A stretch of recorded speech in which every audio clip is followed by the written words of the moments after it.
How do you think someone's brain will react to being away from the web? Given that that person uses the internet frequently and then suddenly they stop using it, I think it'd probably have like some classic withdrawal symptoms.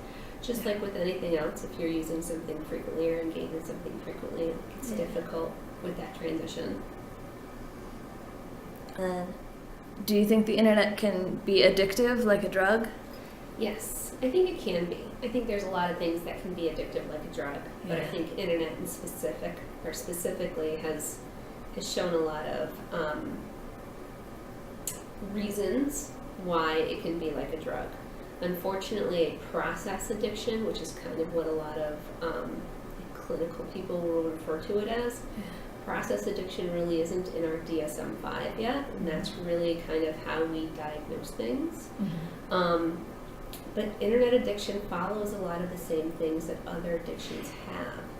So it'll take over the person's desire to spend time elsewhere, or they'll do things to make sure that they have time on the internet, and it'll get in the way of their relationships.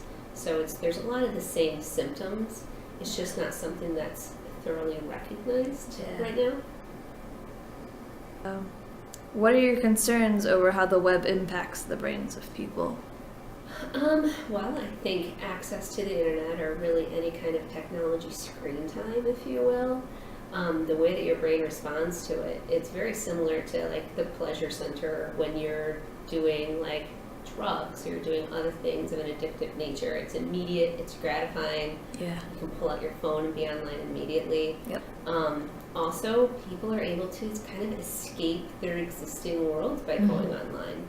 And so then this opens up a whole new territory of possible addiction based on maybe other things that are going on. Depression can lead to more internet addiction because if you're dissatisfied with your current life, you can escape it and kind of lead a different life online. So I would say there's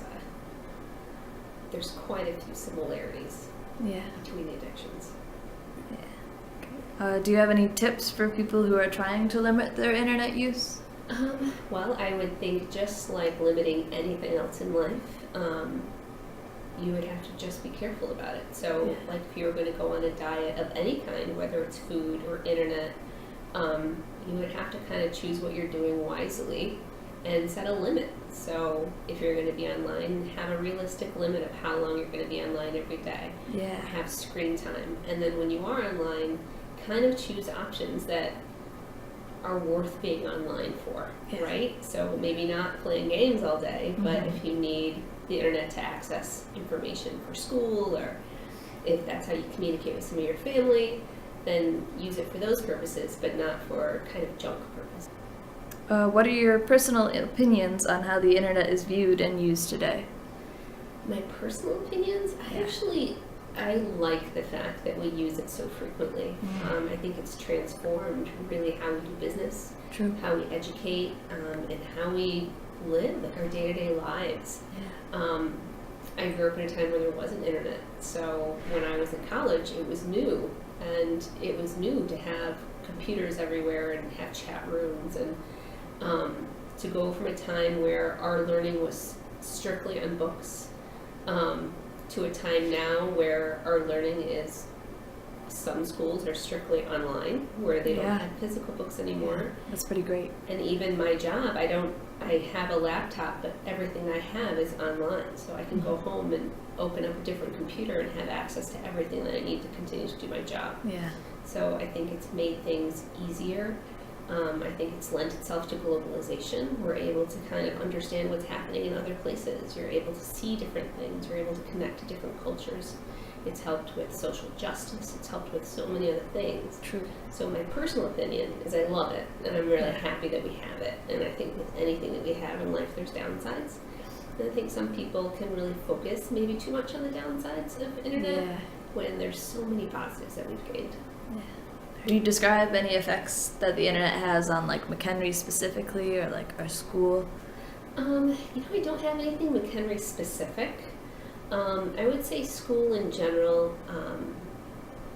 I don't know if there's anything specific to students, high school students. I think the school I came from before, this is my first year here at McHenry, they were one-to-one, which means every student had some type of device versus physical books. So a lot of their classroom was technology based.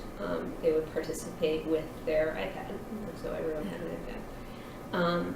So I think for them, on some level, it was really good. On some level, it's really difficult for students to learn that way. So it posed new problems. Also, it posed problems with having access to that technology all day. It was really difficult for some students to abstain from texting their friends or instant messaging them all day. And so, like I said, with anything, there's some downsides. So I would say challenges in a school. I think technology poses those challenges because the more ubiquitous it is to have access to everything, then the harder it is to kind of have restraint. Does that make sense? Have you noticed anything about like maybe cyberbullying in particular? Like, has it increased or something? Well, with cyberbullying, I think I would like to think that it's decreasing as a whole. I have zero actual statistical information to back that up. That's just a feeling I have. Unfortunately, I think it will always kind of exist. I think people are a little more willing to stand up and say things or call people out, if you will, when before I don't think that was a norm, and I think that's a good positive stepping forward. The issue is when someone's online or when you're typing into a keyboard, you're more predisposed to being mean or saying something that you wouldn't necessarily say in person.